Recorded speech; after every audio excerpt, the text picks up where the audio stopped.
পৃথিবীর জলবায়ু তার স্বাভাবিক ভারসাম্য হারাচ্ছে এমন উদ্বেগজনক সতর্কবার্তা দিয়েছে বিশ্ব আবহাওয়া সংস্থা।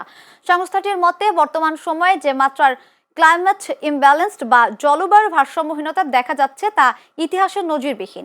বিশ্লেষকদের মতে পৃথিবীতে প্রবেশ করা ও বের হয়ে যাওয়া তাপের মধ্যে ভারসাম্য নষ্ট হয়ে যাওয়াই এই সংকটের মূল কারণ।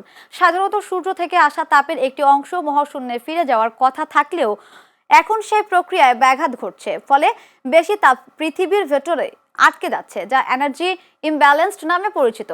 এর সরাসরি প্রভাব পড়ছে বৈশ্বিক তাপমাত্রার উপর। বিশ্ব আবহাওয়া সংস্থার তথ্য অনুযায়ী 2015 থেকে 2025 সাল পর্যন্ত সময়কাল ইতিহাসের সবচেয়ে উষ্ণ 11 বছর হিসেবে রেকর্ড হয়েছে।